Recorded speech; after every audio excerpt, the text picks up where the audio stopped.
우리나라 삼국지.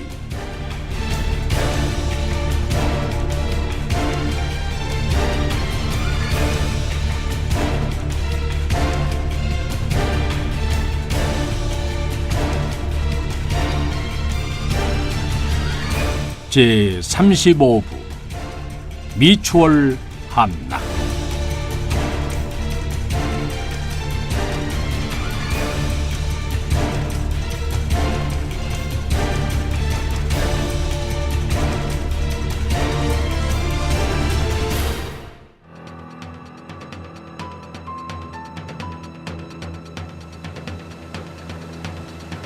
말없이 적막하기만 한 섬들 사이로 출렁이며 흐르는 물결이 짙은 황토색을 토해내고 있어. 바닷가바 위에 앉은 갈매기들이 잠을 청하려는 듯 고개를 숙이고 있다가 물살을 가는 소리에 놀라 날아올랐다. 허공을 후려치는 날갯짓과 함께 비오듯 쏟아지는 새들의 불평 섞인 울음소리가 파도소리와 어우러져 바다 저편까지 퍼져나갔다. 길잡이로 나선 백제의 척에선이 들어서자 용유도 초소의 군사 하나가 황새끼를 흔들어 신호를 보냈다. 통과해도 좋다는 신호였다. 진해의 깃발을 단 배들이 척에선의 뒤를 따라 용유도 부근 바닷길로 들어섰다. 그들은 백제 군사들로부터 별다른 제지를 받지 않고 용유도를 지나 미추홀로 향했다. 해가 완전히 저물기 전에 미추홀에 도착하기 위해서는 서둘러야만 했다. 백제 수군은 달을 참에 병영을 두고 수시로 척에선을 띄워 장산곳 일대를 감시하고 있었다. 달을 참의 수군은 혹시 있을지 모를 외적의 침입에 대비하는 한편 교역을 위한 안전한 해로를 확보하고 상선을 보호하는 임무를 수행했다. 진해 상선으로 가장한 고려 해진압의 선단이 우도를 지나 용유도 앞바다에 나타났을 때 가장 먼저 이들을 맞이한 것도 달을 참의 척에선이었다. 척에선은 기동력이 중요한 데다가 주로 연안을 따라 움직이기 때문에 20여 명 정도가 탈 수 있는 규모가 작은 평저선이었다. 해진압이 노를 멈추게 하자 배는 해를 타고 섬 쪽으로 흘렀다. 백제의 척에선이 서서히 속력을 줄이며 해진압이 타고 있는 배로 다가갔다. 척에선이 접근해오자 해진압의 볼이 파르르 떨렸다. 만일 여기서 들통이 나면 척에선을 들이치고 정면 돌파할 수밖에 없었다. 그리 되면 그물망처럼 조직이 잘된 백제의 수군이 움직일 테고 양국 수군 사이에서 전투가 벌어질 것이었다. 해전에 있어서는 백제 수군의 전력이 월등히 뛰어났기 때문에 정면으로 격돌하면 그들을 감당하기 어려웠다. 그러므로 해진압은 이목을 피해 미추홀로 접근해야만 했다. 척에선에 타고 있던 백제 장수가 5명의 군사를 데리고 해진압의 배 위로 올라왔다. 해진압은 동진상단의 행수들이 주로 입는 품이 넓고 화려하게 수놓은 비단 옷을 입고 있었고 한족 출신들 중에서 뽑은 군사들도 동진상인과 선원의 복장을 하고 있었다. 번우에서 오는 정기상단이요. 이 당시 진해의 번우는 천하의 상인들이 몰려들어 북적이는 무역항으로 백제 또한 정기적으로 대규모의 상단을 파견하여 교류하고 있었다. 해진압은 위조해둔 통부를 꺼내 보였다. 이를 꼼꼼히 살핀 백제 장수는 미소를 지으며 돌려주었다. 해진압은 백제 장수를 선실로 맞이하고 술상을 차리도록 했다. 지금은 공무를 수행하고 있습니다. 술은 안 됩니다. 차 한 잔이라면 감사히 마시겠습니다. 해진압은 장수의 태도를 보고 백제 수군의 기강이 바로잡혀 있음을 알 수 있었다.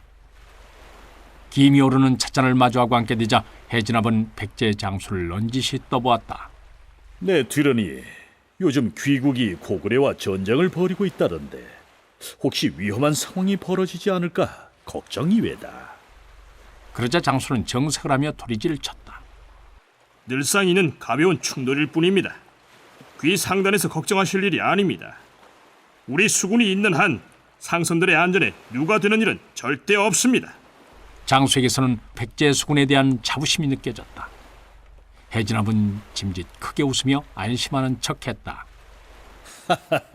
내 어찌 천하무적을 자랑하는 백제 수군의 능력을 한순간이라도 의심하겠습니까? 해진압은 계획대로 이 일이 풀리자 마음이 흡족했다.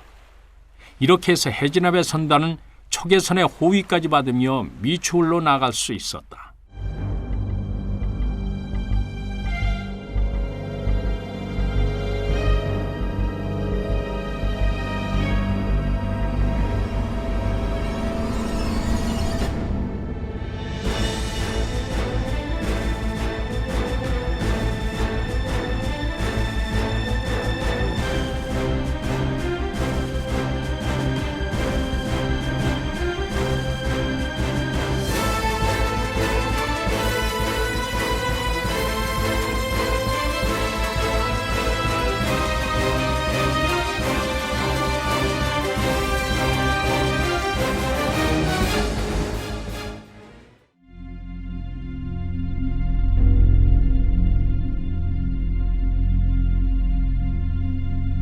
미추홀에 상륙한 해진압은 곧바로 예물을 들고 미추홀 성주를 찾았다. 미추홀에서 교역을 하는 상인들 사이에서는 성주에게 예물을 바치고 편의를 도모하는 일이 관례처럼 되어 있었다. 당시 미추홀은 교역의 중심지로서 막대한 세금이 거치는 곳이었다. 미추홀에서 걷어들이는 세금은 왕실에 편입되어 주로 국가 행사 비용의 용도로 사용되기 때문에 주로 왕족이 성주로 임명됐다. 미추홀의 성주는 막대한 이권을 좌우하는 자리였기 때문에 그 책임이 막중했다. 대대로 백제 왕들은 미추홀에서의 교역을 활성화시키기 위해 노력을 기울였다. 그래서 성주는 휘하의 치안을 담당하는 정예병을 두어 상인들의 안전을 보장하고 언제라도 상인들의 요청이 있으면 편의를 봐줘야 했다. 그러므로 성주는 상인들이 아무리 늦은 시간에 예방을 한다 해도 이를 마다할 수가 없었다. 미추홀 성주 부여염은 늦은 시간에 찾아온 해진압을 반갑게 맞이했다. 부여염은 진사왕의 종형이란 이유로 미추홀의 성주가 되긴 했지만 중책을 맡기에는 부족한 인물이었다. 게다가 더 큰 문제는 무능할 뿐만 아니라 탐욕스럽기까지 하다는 것이다. 그는 관례로 바치는 예물로도 모자라 상인들의 꼬투리를 잡아 겁을 준 다음 뒷돈을 챙기기도 했다. 그래서 상인들 사이에는 부여염의 평판은 좋을 리가 없었다. 성주가 이 모양이니 그 밑에 있는 부하들 역시 행실이 바르지 못했다.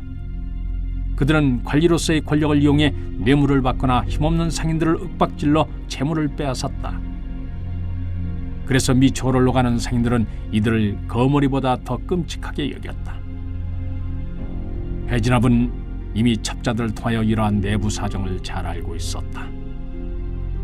그래서 성주 휘하의 병력만 제압한다면 손쉽게 성을 취할 수 있으리라 생각했다. 해진압은 부여염에게 많은 금은 보물과 함께 고기와 술을 넉넉히 바쳤다. 이에 기분이 좋아진 부여염은 해진압을 위해서 연회를 베풀고 부하들에게 고기와 술을 내려 마음껏 먹고 즐기게 했다. 고려와의 전쟁으로 인해 수많은 군사들이 죽어가고 있는데 후방에서 이처럼 흥청거리는 것은 부끄러운 일이었다. 하지만 부여염은 북변에서 벌어지고 있는 전쟁에는 전혀 아랑곳하지 않고 유흥을 즐겼다. 부여염과 같이 몰지각한 자가 미추홀의 성주란 것이 해진압에게는 더없이 고마운 일이었다. 해진압은 부여염과 그 휘하의 장수들이 대취할 때까지 술을 먹었다. 병사들도 오랜만에 기름진 음식과 향긋한 술을 대하니 귀가 동하여 거침없이 마셔댔다. 축시쯤 되었습니다. 부여염과 백제 장수들은 마침내 술기운을 이기지 못하고 상에 머리를 쳐박고 엎어졌다. 진영의 군사들이 취해서 부른 노랫가락이 어렴풋이 들려왔다. 해진압은 방안 여기저기에 널려있는 미추홀의 수뇌들을 보며 혀를 쳤다. 전장의 군사들은 창칼 아래 쓰러지거늘 저들은 술잔 아래 쓰러져 있지 않는가. 새삼 그들이 토사물처럼 혐오스럽게 느껴졌다.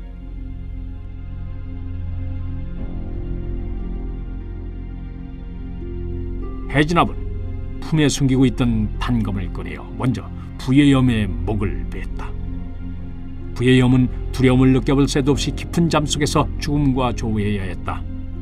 해진압은 계속해서 나머지 장수들의 숨통을 차례로 끊어나갔다. 그의 손놀림은 낫으로 잡초를 베는 농부처럼 능숙했다. 하지만 그의 얼굴은 분노와 연민으로 참담히 일그러져 가고 있었다. 방안을 피바다로 만든 해진압은 방문을 열고 밖을 향해 나직히 일렀다. 성과 포구를 장악하라. 밖에서 웅크리고 있던 검은 그림자가 공명을 하고 뛰어나갔다. 구름이 몰려와 달을 가렸다.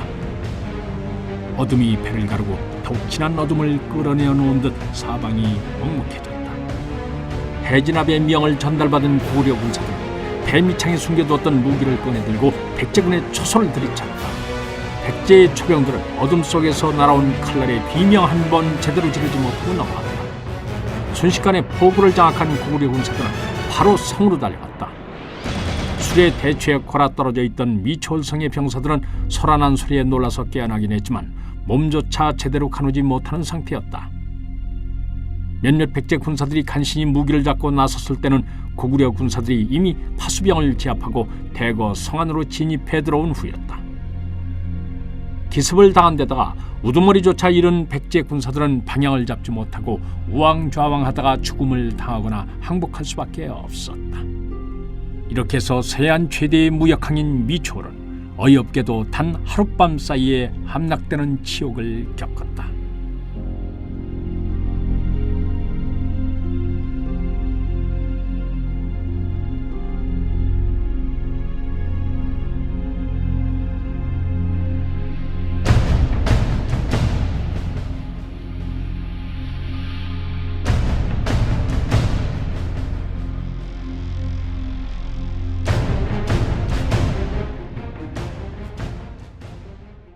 한편 해진압의 명을 받은 해운파는 은밀히 용유대에 상륙하여 곳곳에 위치한 백제 수군의 초소를 격파했다. 고구려군의 기습에 당황한 백제의 처병들은 제대로 싸워보지도 못하고 무릎을 꿇었다. 용유도를 장악한 해운파는 광개토 태왕과 해진압에게 각기 임무 완수를 알리는 전령을 보냈다. 해상에서 대기하고 있던 광개토 태왕의 선단은 이 소식을 듣고 용유도로 상륙했다. 배 위에서의 생활이 익숙치 않은 고구려의 보기병들은 뱃멀미로 인해 녹초가 되어 있었다.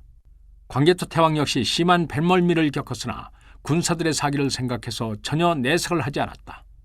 구토가 올라오면 몰래 선실로 가서 속을 가라앉힌 후에 다시 갑판으로 나오곤 했다. 이러한 광개토 태왕의 의연한 모습은 고구려 군사들에게 거대한 힘이 됐다. 광개토 태왕은 아불파연과 해운파를 불러 앞으로의 일을 의논했다. 해운파는 바닷가 사람이었으므로 태왕에게 여러 가지 조언을 해줄 수 있었다. 짐은 선단을 이끌고 혈구도로 나갈 것이다. 사자 해운파는 선도를 맡도록 하라. 그리고 아불파연은 이곳에 남아있다가 고무의 선단과 합리해 고사의 홀차를 공격하라. 폐하, 혈구도는 백제 수영에서 지척일 뿐 아니라 한성의 서쪽 방위를 맡고 있어 견고하기가 이루 말할 수 없사옵니다. 정면 승부를 하면 승산이 적으니 어둠을 틈타 기습하는 것이 좋겠사옵니다.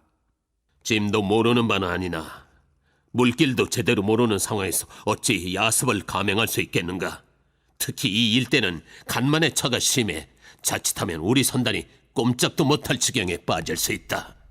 해운파는 자신이 넘치는 얼굴로 대답했다. 소장은 본디 이곳 출신입니다. 머리가 굵을 때까지 이곳 바다를 누비고 살아서 물때와 주변 지리에 누구보다도 박습니다. 그러하니 소장을 믿고 맡겨주시옵소서. 광개토 태왕은 그제야 해진압과 해운파 종형제가 백제인이라는 사실을 알았다. 그렇다면 해진압 또한 이곳 출신일 터인데 어찌 짐에게 이런 방구도 하지 않았더냐. 온화하던 광개토 태왕의 목소리에 날이 섰다. 해운파는 칼이 등줄기를 타고 내린 듯한 서늘한 두려움을 느꼈다. 해운파가 머리를 조아리며 해명했다. 저희는 선왕의 은총을 입고 충성을 맹세한 후 완전한 고구려인으로 살아왔사옵니다. 그렇지만 조정에는 여전히 저희들을 비뚤어진 시선으로 바라보는 사람들이 있사옵니다. 만일 저희의 출신이 알려졌다면 분명 그들은 백제국과 내통할 우려가 있음을 내세워 저희들을 배척했을 것이옵니다. 소신들은 그저 폐하께 충성을 바칠 기회를 빼앗길까 두려워 출신을 고하지 않았을 뿐이옵니다. 광개토 태왕은 노기를 가라앉히고 고개를 끄덕였다. 고구려가 사방으로 뻗어나가 많은 민족들을 포용하고 있음에도 수구적인 구귀족들은 여전히 자신들의 정통성을 내세우며 오부 출신 이외의 사람들을 배척하고 있다는 것을 그 역시 잘 알고 있었다.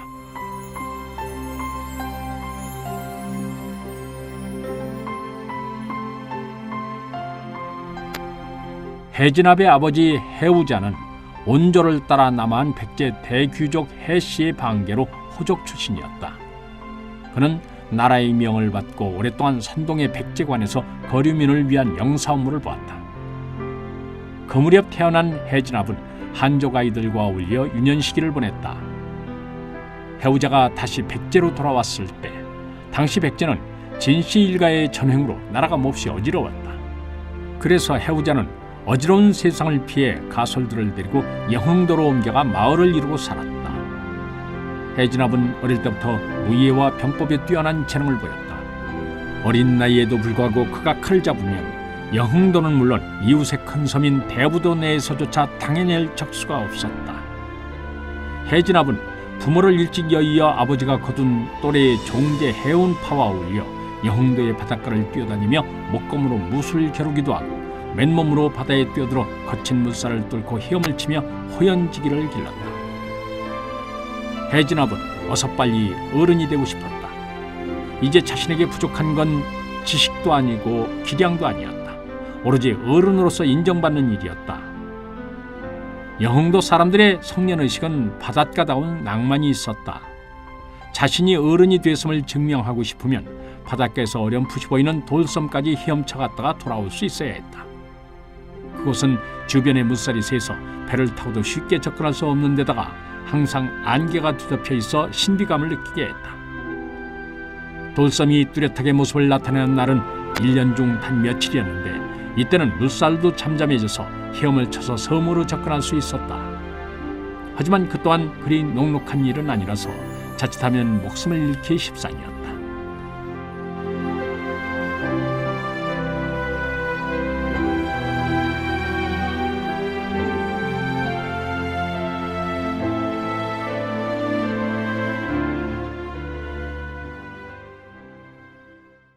납작지붕이 햇빛을 담뿍 머금은 어느 날이었다. 아침부터 바닷가에 나갔던 해진압이 갑자기 뛰어들어와 해운파를 잡아 끌었다. 해진압의 열띤 얼굴을 보고 해운파는 호기심이 생겨 물었다. 무슨 일인데 이 난리야? 오늘 돌섬이 가깝게 보인다. 정말 갈 거야? 해운파가 걱정스럽게 물었다. 그래, 꼭 해내고 말 거야. 아직 우리에겐 무리가 아닐까? 약한 소리 하지 마. 바닷가로 나온 두 사람은 관바 위에 올라섰다. 해진압은 돌섬에 시선을 둔 채 한참을 노려보았다. 마치 결전을 앞둔 장수가 적장의 기선을 제압하기 위해 눈싸움을 벌이는 듯했다. 오늘로써 우리는 어른이 된다. 그리고 지겨운 이 섬을 떠나 우리의 웅지를 펼치는 거야. 해진압은 늘 좁은 섬 안에 갇혀 사는 걸 답답하게 여기고 있었다. 그는 어린 시절 보냈던 산동의 광활한 대지를 잊지 못했다. 좀 더 넓은 세상으로 나가 많은 사람들에게 자신의 기량을 인정받고 싶었다. 해운파 역시 종형의 넓은 그릇과 뛰어난 실력을 마음으로 인정하고 있었을 뿐만 아니라 스스로도 자신감을 가지고 있었다. 그렇지만 해진압과 달리 해운파는 바다를 떠나고 싶지는 않았다. 해운파는 바다의 변덕스러운 표정과 갸르릉거리는 목을 온몸을 훑고 지나가는 비릿한 내음을 사랑했다. 이처럼 연모하는 것을 두고 떠난다면 어찌 하루인들 마음이 편할 수 있을까? 그렇지만 해운파에게는 선택의 여지가 없었다.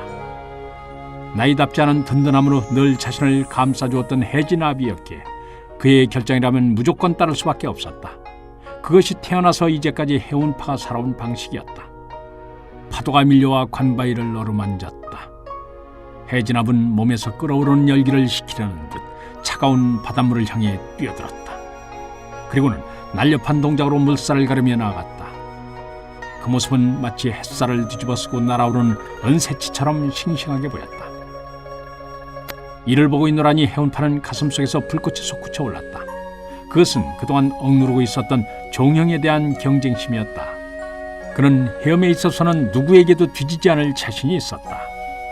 잠시 후 해운파는 물살을 가르기 위해 맹렬히 손발을 움직이고 있는 자신을 발견했다. 해진압을 넘어서고 싶은 욕망이 그의 온몸에 힘을 불어넣고 있었다. 돌섬에 도착하는 것은 결코 쉽지 않았다. 잔잔하게만 보이던 바다는 돌섬으로 가까이 갈수록 심하게 요동치고 있었다. 해운파는 몇 번이나 곳곳에 도사리고 있는 함정과 같은 소용돌이를 빨려 들어갈 위기를 넘기고 나서야 간신히 돌섬에 닿을 수 있었다. 그곳에는 해진압이 먼저 도착해 있었다. 바다와 한바탕 격렬한 정사를 벌인 양 바위 위에서 하늘을 향해 누워 있었다. 해진압은 오랫동안 파도와 싸워 기진맥진한 가운데도 환한 웃음을 지어 보였다. 내 뭐라고 했어? 할 수 있다고 했지? 해운파는 그제야 자신이 돌섬에 이르렀음을 깨달았다. 해운파는 섬뜩한 느낌이 들어 몸에 소름이 돋았다. 두 사람은 한동안 그 자리에 드러누워 수면을 취하며 기운을 회복했다. 해운파는 어느 정도 눈을 붙이고 나자 기운이 돌아왔다. 눈을 뜨고 고개를 돌려보니 옆에 누워 있어야 할 해진압이 보이지 않았다. 해운파가 황급히 일어나 주위를 둘러보니 저 멀리 해진압의 모습이 보였다. 어느새 섬에서 가장 높아 보이는 절벽에 올라가서 주위를 둘러보고 있었다. 해운파도 섬이 어찌 생겼을까 궁금하여 비탈을 따라 절벽 끝으로 올라갔다. 이곳은 온통 바위투성이구나. 아무것도 살 수 없는 척박한 땅이야. 우리가 그토록 동경했던 돌섬은 바위투성의 무인도에 지나지 않았어. 이곳에 와보니 모든 게 선명해진다. 이제 나는 이 섬을 마음에서 지울 수 있어. 이제 나를 가두고 있는 벽을 허물어버린 셈이야.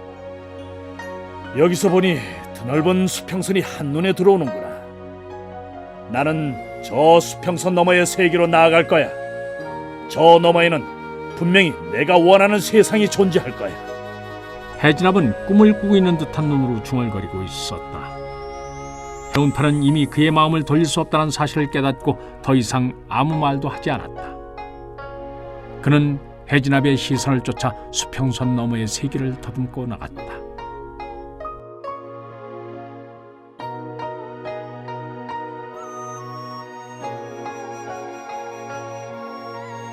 집으로 돌아온 해진압은 그 다음 날 짐을 꾸려서 해운파와 함께 길을 나섰다. 해우자는 아들이 섬을 떠난 것을 원하지 않았다. 진흙탕에서는 누구라도 몸에 진흙을 묻힐 수밖에 없었다. 하지만 해우자는 아들의 길을 막지는 않았다. 어쩌면 그 또한 진흙탕이 그리웠는지도 모를 일이다. 해우자는 떠나는 아들에게 서찰 한 통을 쥐어주며 말했다. 도성에 도착하면 막고의 장군을 찾아 이 서찰을 전해라. 겉으로는 표현하지 않아도 자식을 사랑하는 아버지의 마음은 바다보다도 더 넓었다. 배를 타고 남하여 미초을에 상륙한 두 사람은 그곳에서 도보로 이벌로현을 거쳐 한성으로 향했다. 뱃길을 이용해 한성까지 갈 수 있는데 굳이 육로를 택한 이유는 섬과는 다른 무태 풍광을 접하고 싶은 욕심 때문이었다. 하늘까지 온통 초록빛으로 물들일 기세로 솟아있는 산과 반갑게 출렁이는 들판을 만나니 해진압의 마음이 한결 차분해졌다.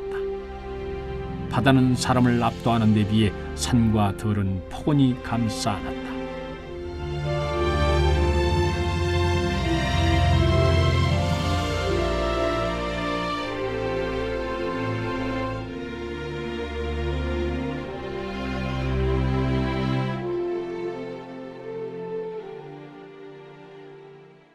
도성에 도착한 두 사람은 성벽의 웅장한 규모에 놀랐다. 성문을 들어서서 쉴 새 없이 오고 가는 행인들과 수레와 말, 그리고 그 수를 헤아릴 수 없이 많은 물건들이 쌓여있는 저자, 널찍한 길가에 반듯하고 미려한 기와집들을 보고 탄성을 터뜨렸다. 두 사람은 저자 근처 여각에 짐을 풀고 국밥을 시켜 식사를 했다. 여정 내내 건양으로 배를 채우다가 오랜만에 뜨거운 국물이 들어가니 온몸이 풀리는 듯했다. 그동안 새로운 환경을 접하며 느꼈던 긴장과 충격으로 움츠러든 마음이 활짝 기지개를 켰다. 너 혹시 막고해라는 분을 아느냐? 해진압이 식사 시중을 드는 중놈이에게 물었다. 아니, 도성에서 막고의 장군을 모르는 자가 어디 있습니까? 3살 먹은 콜릭에조차 그분의 위명을 알고 있습니다. 중놈이의 말에 해진압은 반가워하며 다시 물었다. 그렇다면 그분 댁이 어딘 줄 아느냐? 관청가로 가는 길목에 있습니다. 대신들의 집은 신속히 나란히를 볼 수 있도록 관청 주변에 밀집해 있었다. 다음 날 저녁 무렵 해진압은 해운파와 함께 막고의 집을 찾아왔다. 막고에는 근고초왕 때 고구려와의 전쟁에서 태자 여수휘하로 많은 공을 세운 백제 최고의 지장이자 용장이었다. 여수가 왕위에 오른 뒤 그의 오른팔이나 다름없던 막고의 위세는 하늘을 오르고 땅을 뒤덮을 만했다. 하지만 막고에는 어떤 일에도 사사로이 그의 권력을 남용하는 법이 없었다. 그래서 백성들은 그의 전공을 칭송하고 영웅의 풍모를 경외했다. 두 사람이 막고의 집 앞에 당도해 보니 그곳은 주변의 화려한 저택들과는 달리 소박하고 수수했지만 석인들이 따라할 수 없는 기품이 느껴졌다.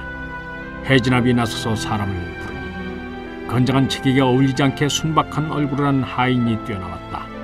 하인은 해진압의 용건을 듣고 잠시 기다리라는 말을 남긴 채 다시 집 안으로 들어갔다.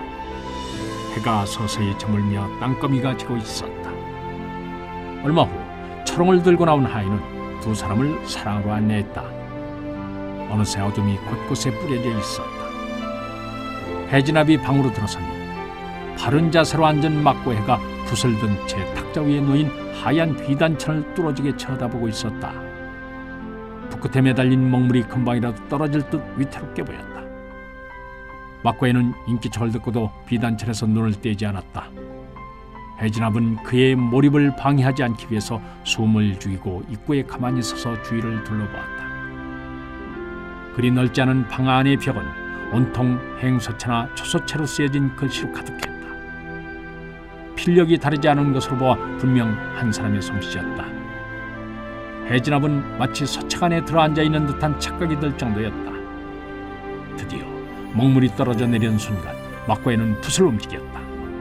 그의 붓놀림은 마치 물을 차고 오른 기러기처럼 역동적이면서도 유연했다.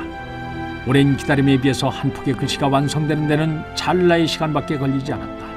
일필휘지란 말을 붙이기조차 무색할 정도였다. 국태민안. 글자들이 꿈틀거리며 살아나 해진압의 눈으로 날아와 박혔다. 해진압은 심장이 조여오고 숨이 가빴다. 그는 들판을 온통 뒤덮은 양귀비처럼 얼굴이 달아올랐다.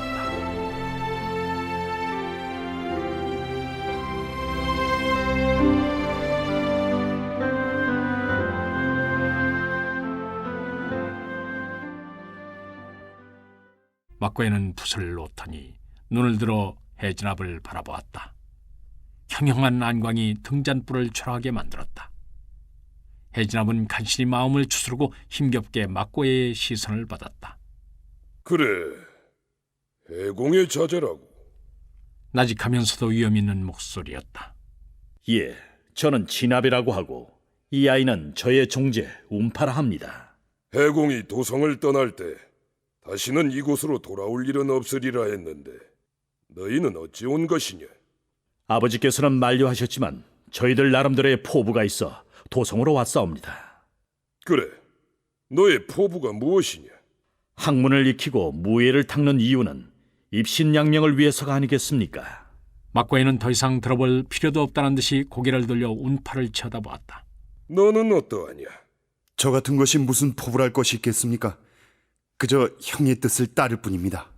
막고해가 흡족한 미소를 띄우며 고개를 끄덕였다. 그야말로 신하된 자의 도리가 아니겠느냐? 형을 받들듯이 임금과 백성을 위해서 헌신한다면 사내의 본분을 다할 수 있으리라. 국태민안이란 글자가 비수처럼 해진압의 가슴으로 파고들었다. 해진압은 편협하거나 어리석은 인물이 아니었으므로 막고해가 자신에게 깨달음을 주기 위해 운파를 높이고 있다는 것을 알았다. 첫 대면부터 막고해의 금과 옥조와 같은 가르침이 해진압의 마음을 움직였다. 막고해는 해진압이 전한 해우자의 서찰을 읽고 두 소년을 자신의 문화에 거두었다. 한 구레의 묘목과 같았던 두 소년은 막고해의 가르침을 받으면서 아름드리 나무처럼 풍성한 잎과 꽃을 피우고 열매를 맺었다.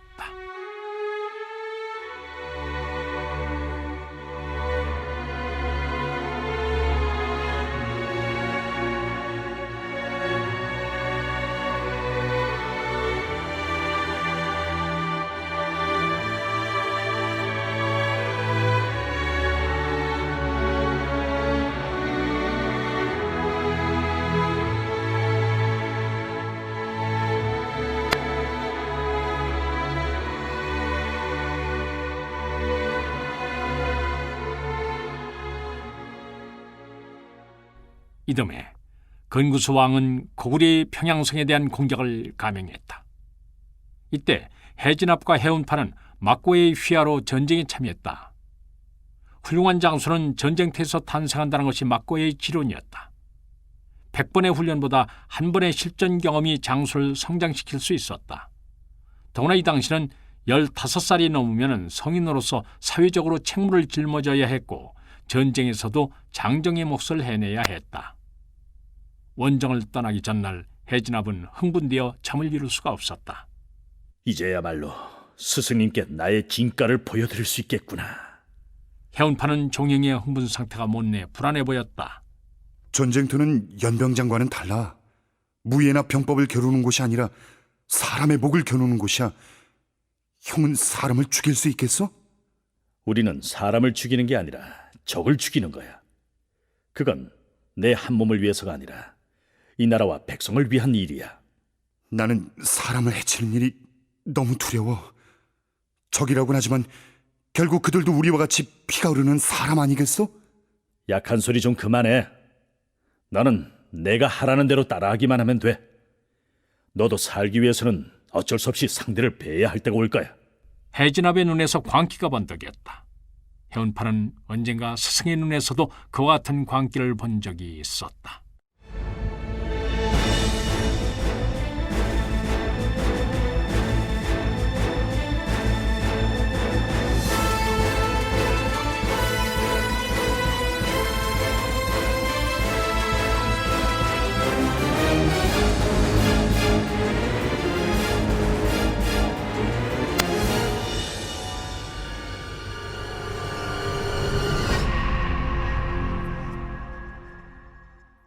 첫 대면에서 예리한 칼날 같던 인상과는 달리 막고에는 가르칠 때만 엄할 뿐 평소에는 자상하게 이를 데 없었다.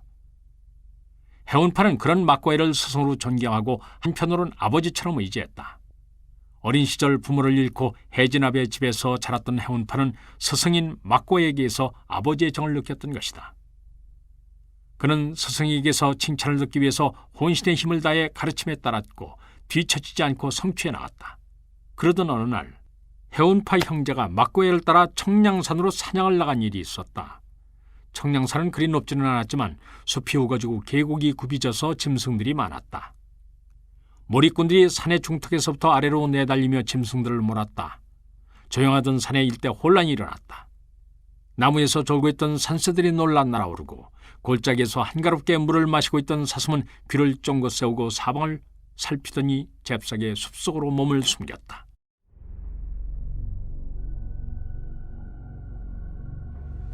이때 산 아래에서 짐승이 나타나길 기다리고 있던 막고의 일행 앞으로 멧돼지 한 마리가 불을 맞은 듯 쏜살같이 달려왔다. 멧돼지는 너무도 놀라고 흥분한 나머지 사람들을 피할 생각도 못하고 무작정 돌진해 왔다. 이를 본 해진압이 나서서 멧돼지에게 활을 쏘았다. 단번에 멧돼지의 급소를 쏘아 쓰러뜨리지 못하면 정면으로 받칠 수밖에 없는 위험한 순간이었다. 시위를 떠난 화살은 정확히 멧돼지의 미간에 박혔다. 살을 맞은 멧돼지는 거짓말처럼 그 자리에 푹 쓰러졌다. 등이 땀으로 흠뻑 젖을 정도로 긴박한 순간이 지나가자 해운파는 맥없이 쓰러진 멧돼지를 내려다보았다.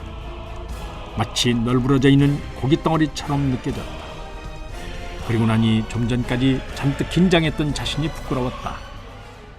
뒤따르던 하인 2명이 멧돼지를 끌고 가기 위해서 가까이 다가왔다. 그때 죽은 줄만 알았던 멧돼지가 갑자기 벼락같이 일어서더니 하인 하나를 들이받고 숲을 쪽으로 달아왔다. 해운파는 그 모습이 너무도 처절해 보였다. 한간 미물일지라도 그처럼 살기 위해 발버둥치는 것을 보니 가엾다는 생각이 들었다. 해운파가 마음속으로 멧돼지가 무사히 달아나길 빌고 있을 때 가만히 지켜보고만 있던 막고해가 전통에서 화살 하나를 꺼내들었다. 멧돼지는 어느새 숲 가장자리에 다다라 있었다. 숲 안쪽에서는 몰입꾼들이 일렬로 서서 내려오고 있었다. 멧돼지는 몰입꾼들을 돌파하기 위해 마지막 남은 힘까지 짜내어 뛰었다. 해운파는 스승의 화살이 목표물을 놓친 적이 없다는 것을 잘 알고 있었다. 그래서 순간 멧돼지를 살려야겠다는 일념에 사로잡혀 자신도 모르게 스승의 앞을 가로막았다. 막고의 얼굴은 서늘할 정도로 무표정했다. 이켜래! 아무리 미물이라지만 저리 살고자 하는 모습이 보기 안타깝습니다. 아량을 베푸십시오. 비키지 않으면 너를 쏘겠다. 순간 막고의 눈에서 살기가 뿜어져 나왔다. 정말 자신을 향해 화살 날릴 것만 같아 두려운 나머지 해운파는 자신도 모르게 뒤로 한 발자국 물러섰다. 두 사람이 실랑이하고 있는 사이에 멧돼지는 머리꾼 중 하나를 들이받더니 짙은 숲을 사이로 자취를 감추고 말았다. 그런데 막고에는 계속해서 해운파를 향해 활을 겨누고 있는 것이다. 정녕 네가 멧돼지를 대신해서 죽기를 바란단 말이냐? 막고의 입술이 이상하리 많지 뒤틀리고 있었다. 그것이 아니오라. 미물이라 해도 생명은 소중한 것이 아니겠습니까? 그렇다면 저 아이의 생명은 소중하지 않단 말이냐? 막고에는 눈짓으로 멧돼지에게 받쳐 죽은 듯이 쓰러져 있는 머리꾼을 가리켰다. 해운파는 그제야 피를 흘리고 쓰러진 앳된 얼굴의 머리꾼과 그 주위에서 침통한 얼굴로 울부짖고 있는 다른 머리꾼들의 모습이 눈에 들어왔다. 해운파는 겁을 집어먹고 아무 말도 하지 못했다. 너는 멧돼지를 위해서 죽을 수 있느냐? 시위를 당기고 있는 막고의 손이 파르르 떨리고 있었다. 금방이라도 화살이 해운파의 미간을 향해 나를 것 같았다. 해운파는 너무도 두려워 고개를 가로저었다. 막고의 살기는 어느새 광기로 바뀌어 있었다. 그때 해진압이 달려와 장승처럼 멍하니 서 있는 해운파를 밀쳐냈다. 해진압은 막고의 앞으로 넘어지면서 막고의 팔을 건드렸다. 이 충격으로 막고의 손가락이 시위를 놓쳤다. 화살은 허공을 향해 날아갔다. 화살과 함께 광기도 날아갔는지 막고에는 어느새 냉정을 되찾았다. 자세를 가다듬은 막고에는 해운파를 보며 차분히 말했다. 장수는 언제 칼을 뽑아야 하는지를 분명히 알아야 한다. 그렇지 않으면 많은 사람들이 피를 보게 될 게야. 막고에는 사냥에 대한 흥미를 잃었는지 말을 타고 사냥터를 빠져나갔다. 해운파는 그 자리에 주저앉아 한동안 움직일 줄 몰랐다. 해진압이 다가와 해운파를 부축해 일으켰다. 해운파는 해진압의 핀잔을 듣고도 혼이 나간 듯 우두커니 서 있었다.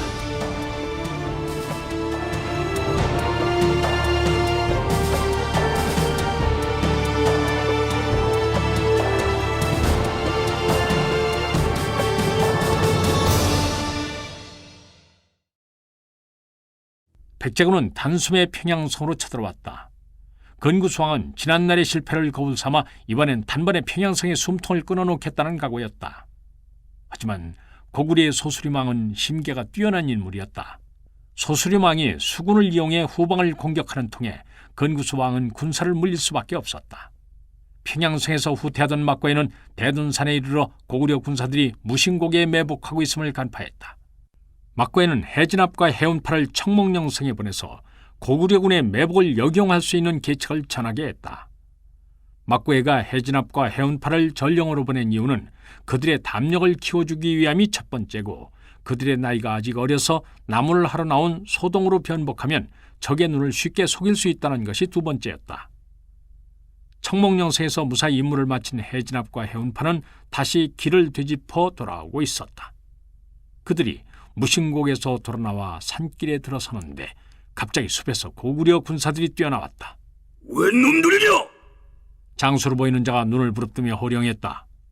해진압은 세상 물정 모른 초동처럼 일부러 벌벌 떨며 대답했다. 저희들은 산 아래에 있는 마을에 사는데 나무를 해서 내려가는 길입니다. 제멋대로 자란 머리에 나무찜 가득한 지게까지 진 모습이 영락없는 산골 초동의 모습이었다. 이리저리 살핀 장수는 별 의심 없이 두 사람을 보내려 했다. 이곳은 위험하니 어서 내려가거라. 그리고 만일 수상한 자를 보거든 우리에게 알리도록 해라. 두 사람이 머리를 조아리며 그곳을 빠져나가려고 하는데 한 군사가 제지하고 나섰다. 아무래도 수상합니다. 제가 정찰을 위해 자주 아랫마을에 내려가기 때문에 그곳 사람들의 얼굴을 다 아는데 저런 아이들은 본 적이 없습니다. 이 말을 들은 장수는 그제야 의심스러운 눈초리로 해진압 형제들을 자세히 살폈다. 그러고 보니 산골 아이들이라고 보기에는 너무 총기가 있어 보이는구나. 몸색을 내보아라. 만일 불순한 의도를 가진 놈들이라면 반드시 증거가 될 만한 것을 가지고 있으리라.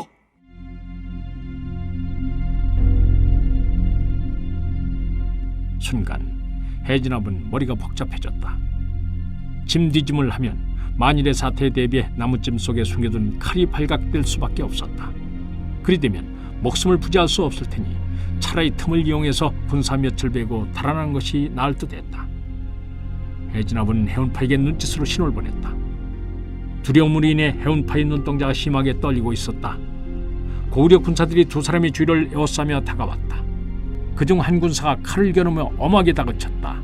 우선 나무찜을 내려놓고 한 곁으로 물러나 있거라. 해진압은 나무찜을 벗어놓는 척하면서 재빨리 나무단 속에 숨겨두었던 칼을 빼들어 다가오는 고구려 군사의 목을 베었다. 이에 해운파도 보조를 맞춰 자신에게 다가서는 군사의 배를 깊이 찔렀다. 칼에 찔린 군사가 비명을 지르며 힘없이 쓰러지자 해운파는 자신도 놀랐는지 그 자리에 멈춰섰다. 그로서는 처음으로 사람을 죽인 것이었다. 해진압은 멍하니 서 있는 해운파를 잡아끌며 외쳤다. 빨리 도망가자. 이를 본 고구려 군사들이 일제히 두 사람을 향해 달려들었다. 해운파도 그제야 정신을 차리고 달아나기 시작했다. 하지만 그들은 곧 고구려 군사들에게 잡혔다.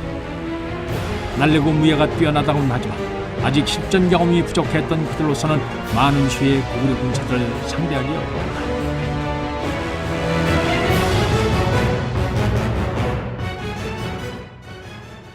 해진압과 해운파는 결국 고구려 군사들에게 포박되어 신문을 당하는 처지가 됐다. 너희들은 백제의 간자가 틀림없으렸다. 목숨이 아깝거든 백제군의 동향을 털어놓아라. 하지만 아무리 다그쳐도 두 사람은 입을 열지 않았다. 전황이 급박하게 돌아갔기 때문에 오랫동안 지체할 수 없었던 척후대의 장수는 군사 넷을 붙여 이들을 본진으로 압송하게 했다. 해진압 형제가 압송되어 오자 고구려 장수 백계는 신문을 자청했다. 그는 해진압 형제의 입을 열게 하려고 심한 매질을 가했지만 두 사람의 입은 굳게 닫힌 성문처럼 열리지 않았다. 아들을 잃고 복수심에 불타는 백계는 이들 형제를 무자비하게 고문했다. 두 사람은 살점이 떨어져 나가는 고통 속에서도 백제인으로서의 기계를 꺾지 않았다. 백계는 만신차이가 되어도 입을 열지 않는 해진압 형제의 강단에 두 손을 들었다. 그는 부장 좌연표에게 두 사람을 군막에 가두고 엄중히 감시하라는 영을 내렸다. 좌연표는 모진 고문을 받고도 기백을 잃지 않은 해진압 형제의 모습을 보면서 내심 감동을 금치 못했다. 그는 장군의 명이라 어쩔 수 없이 두 사람을 군막에 가두기는 했지만 둘의 몸이 회복될 수 있도록 돌봐주었다.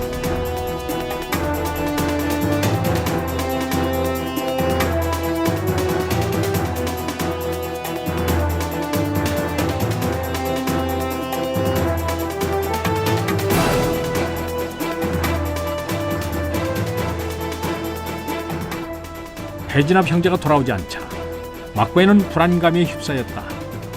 떠난 지 이틀이 지났는데도 돌아오지 않는 것으로 보아 변고가 생겼음이 분명했다.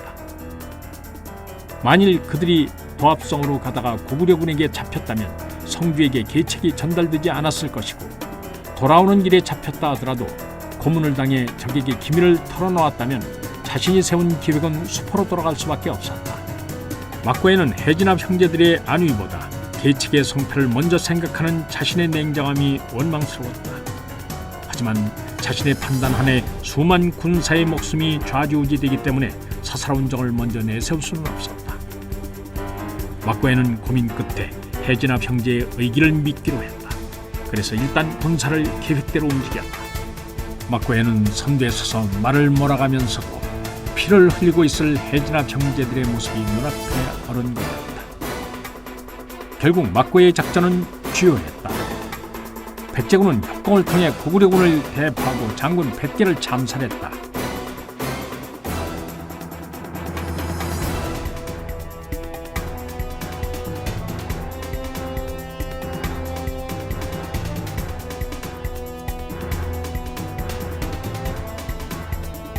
막고에는 해진압 형제가 살아있으리란 희망을 품고 군사들을 풀어 폐허가 된 고구려의 군영을 샅샅이 뒤졌다.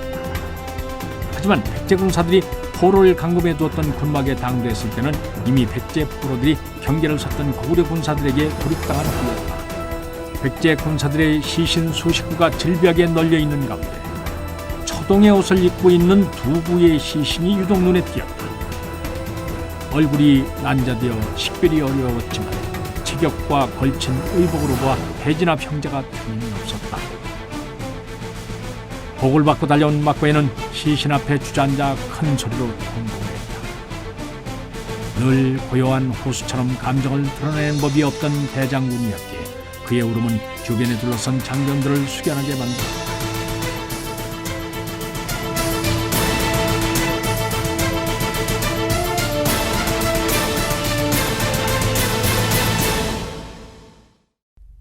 감정을 수습한 막고해는 군사들을 이끌고 청몽령성으로 나갔다. 그리고 청몽령성에 당도하자마자 해우자에게 서찰을 썼다. 그대가 서찰을 통해 나에게 이르기를 만일 그대의 자식이 쓸만한 제목이거든 거두고 그렇지 않다면 따끔한 꾸지람으로 보내라 하지 않았던가. 네, 그대의 아들들을 보고 이 나라의 기둥이 될 만한 인재라고 생각했네. 그래서 그들을 거두어 이제껏 내 친자식처럼 돌봐왔네. 그런데 나의 불찰로 인해 그들이 목숨을 잃었으니 이토록 참담한 일이 어디 있겠는가. 나의 고통이 어찌 그대만 하겠는가마는 그들을 다시 볼 수 없다는 생각이 내 온몸이 갈기갈기 찢기는 것처럼 고통스럽네. 그대에게 용서를 빌 자격조차 없는 이 못난 벗을 책망해 주게나.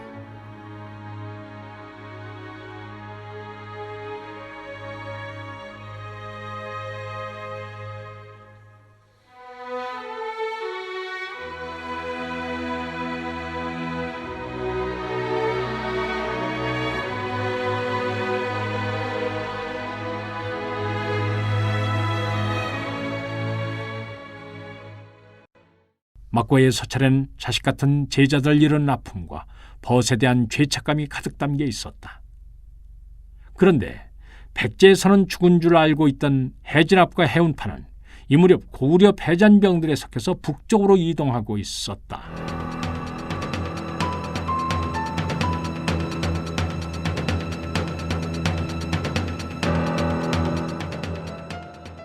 군막을 감시하던 군사들이 칼을 들고 안으로 들어왔을 때 해진압은 살기를 느꼈다. 그중 한 군사가 흉흉한 표정으로 다가오더니 칼을 들어 묶은 줄을 자르고 일으켜 세웠다. 밖으로 나가자. 아무래도 심상치 않은 일이 벌어질 듯했다. 해진압은 몸이 제대로 말을 듣지 않아 힘겹게 걸음을 옮겨놓으며 해운파를 쳐다봤다. 해운파도 몸을 제대로 가누기 어려운지 군사들의 부축을 받고 있었다. 밖으로 나와보니 포로들이 끌려와 일렬로 꿇어앉혀져 있었다. 포로들 앞에는 지난번 해진압 형제를 군막으로 끌고 온 뒤 은근히 돌봐주었던 장수가 서 있었다. 너희들은 백제에서 버림을 받은 신세다. 누구도 너희들의 생사를 신경 쓰지 않는다. 그러니 더 이상 백제에 충성할 필요는 없다. 나와 함께 우리의 도성으로 가자꾸나.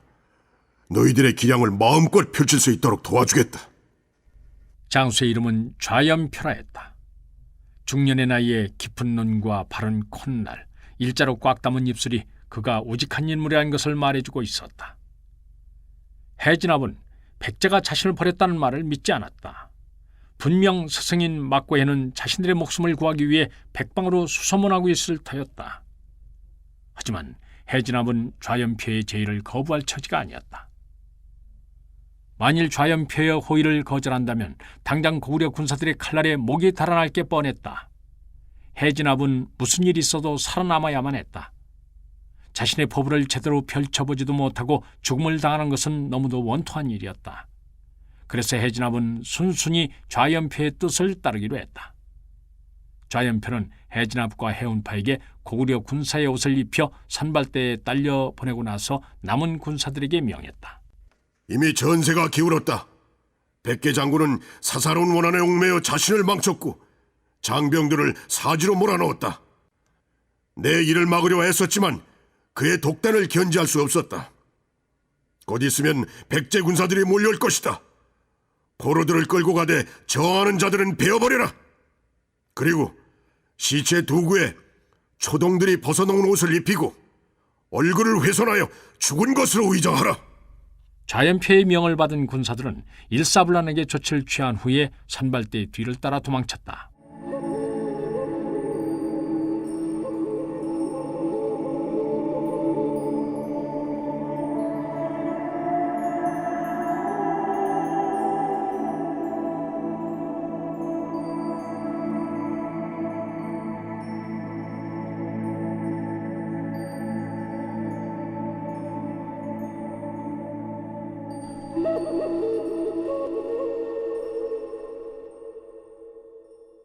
국내성에 당도한 좌연편은 해진압과 해운파를 데리고 태사 문한의 집으로 갔다. 그 당시 문한은 국상의 직을 내놓고 태사의 자리에 있었지만 여전히 정사에 깊이 관여하고 있었다. 문한은 좌연편을 반갑게 맞이했다. 그대의 보고는 이미 전해 들었네. 문한은 각 부대의 지휘관들이 보고하는 별도로 자신의 측근인 부장들로부터 정보를 수집해서 정확한 판단의 근거로 삼고 있었다. 좌연표 역시 문한의 신복으로 최전선의 상황과 백제의 동향을 문한에게 알려왔다. 백개의 무모한 작전으로 인해 아군이 큰 타격을 입었습니다. 이를 막지 못한 소장에게도 책임이 있습니다. 그대에게 무슨 죄가 있겠는가? 적재적소의 인재를 천거하지 못한 나의 탓일세. 문한은 좌연표를 위로하기는 했지만 전사한 군사들을 떠올리면서 마음이 편할 수는 없었다. 그건 그렇고 들으니 그대가 나에게 소개할 사람들이 있다고 하던데. 어리지만 강단이 있고 기량이 출중한 인재들이 있어 데려왔습니다. 고심 끝에 좌연표는 저간의 사정 얘기를 털어놓았다. 이를 듣고 문한은 매우 기뻐했다. 앞으로 고구려는 천하를 아우를 것이네. 그러기 위해서는 족속이나 태생과는 상관없이 인재를 포용할 줄 알아야 하네. 소장도 그리 생각하여 그들을 이곳까지 데리고 왔습니다. 좌연표는 밖에 대기하고 있던 부하에게 명해 해진압과 해운파를 데리고 오도록 했다. 해씨 형제를 대면한 문한은 그들의 비범한 기상이 마음에 들었다. 앞으로 우리 집에 머물도록 하거라. 해진압은 행색과 언동으로 볼 때 문한이 고구려에서 매우 높은 신분이라는 걸 짐작했다. 그렇다면 고구려의 고위직을 제거하여 공을 세울 수 있는 기회였다. 해진압은 고구려 군사들에게 잡혀 고구려의 도성까지 끌려온 일을 치욕스럽게 생각했다. 잡힐 당시에는 당장 혀를 깨물어 죽고 싶은 심정이었지만 앞으로 인생이 그만이라 함부로 목숨을 버릴 수도 없었다. 그는 모진 목숨을 이어가다 보면 분명 명예를 회복할 수 있으리라 생각하기도 했다. 그 희망이 그를 참혹한 고문에서 버틸 수 있게 해주었고 좌연표를 따라 고구려의 도성까지 올 수 있게 만들어줬다. 그런데 참고 기다린 보람이 있었던지 이제 마음만 먹으면 고구려의 대신을 처치할 수 있게 된 것이었다. 이곳까지 오는 동안 좌연표의 배려로 몸도 어느 정도 회복이 됐기 때문에 거사를 도모한 데는 무리가 없었다. 문한은 해진압의 속을 아는지 모르는지 인자한 얼굴로 그들 형제를 바라보고 있었다. 문한의 집에 머물게 된 해진압 형제는 아무런 감시도 받지 않고 자유롭게 집안을 활보할 수 있었다. 문한은 지극정성으로 두 사람을 돌봤고 좌연표 또한 자주 찾아와서 두 사람의 안부를 묻고 불편한 점을 살폈다. 그러던 어느 날 해진압이 해운파에게 나지막히 속삭였다. 이 집의 주인이 바로 고구려의 태사 문한이다. 너도 그 이름 정도는 들어봤겠지? 고구려의 왕도 문한의 말이라면 무조건 따른다고 하니 그가 고구려에서 차지하는 비중이 어느 정도인지 알겠지? 만일 우리가 이 자를 없앤다면 이 나라는 커다란 혼란에 빠질 것이다. 해운파는 해진압의 말을 듣고는 그리 마음이 편하지 않았다. 아무리 적이라고 하지만 이제까지 자신들을 정성껏 돌봐준 사람을 해친다는 것이 내키지 않았다. 그렇지만 그전 범상한 인물이 아니야. 자칫하면 우리의 목숨만 헛되이 버릴 수 있다고. 이왕 백제를 위해 버리려 한 목숨이다. 이 일만 성사시킬 수 있다면 당장 죽어도 여한이 없다. 하지만 우리의 목숨을 살리고 지극정성으로 돌봐준 사람을 해친다는 게 어쩐지 마음에 걸린다. 마음 약한 소리 하지 마. 그게 다 그들의 술수야. 우리가 마음을 놓게 해서 기밀을 빼내려고 하는 수작이라고. 해운파는 그만 입을 다물었다. 해진압의 결심이 너무도 확고해서 말려봐야 소용이 없었다. 내일 밤에 그의 처소로 잠입할 거야. 정 내키지 않으면 너는 망이나 보도록 해. 해진압은 못을 받고 돌아섰다.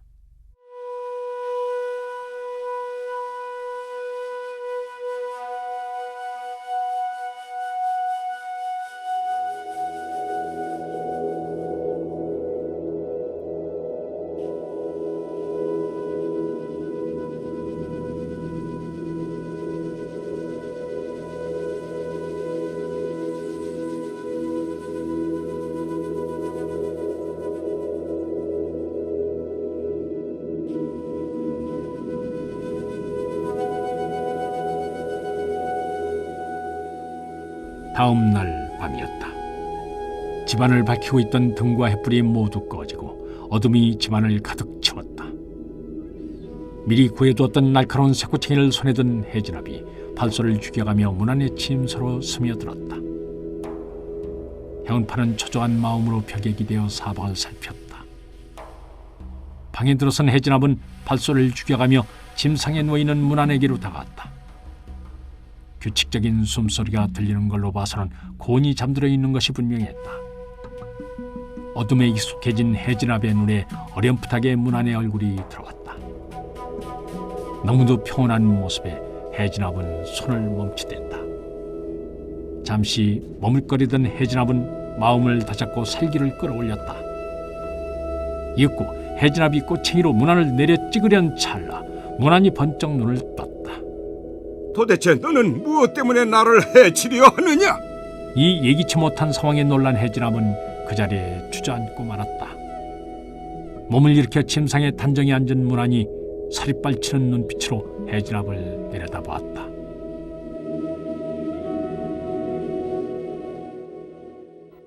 본디 고구려와 백제는 한 뿌리다. 그런데 지금 헛된 원한으로 서로를 죽이고 있다. 이러다가는 결국 두 나라 모두 온전히 살아남지 못하리라. 이런 갈등은 이제 우리 대에서 종지부를 찍어야 한다. 젊은 너희들은 묵은 원한에 얽매이지 말고 보다 넓은 세상을 향해 웅지를 펼쳐라.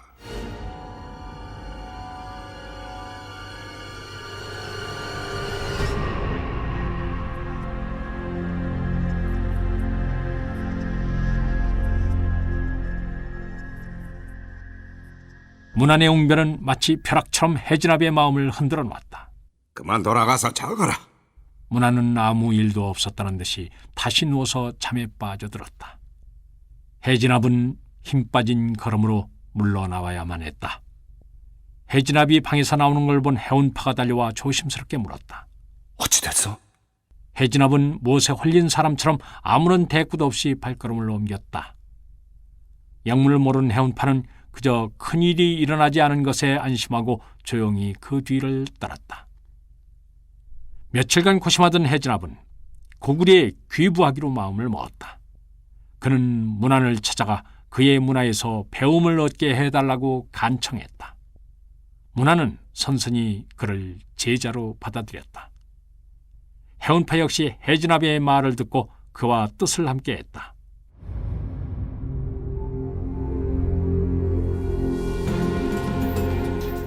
이리하여 두 사람은 문안의 문화에 들어가 세상에 대한 넓은 안목을 키웠고 나이가 들면서는 북방을 돌아다니면서 많은 경험을 쌓아나갔다.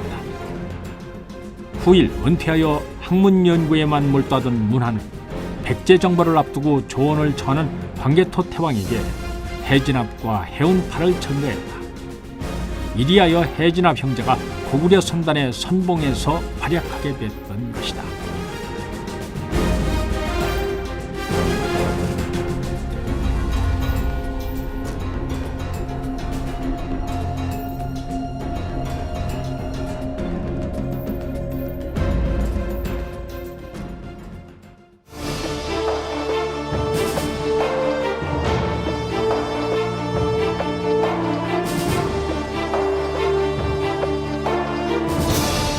출연 이완호, 황원, 정기항, 이은주, 원호섭, 안장혁, 곽윤상, 김민성, 박영화.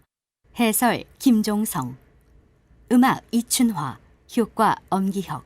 기술 서교식, 총진행 유만준.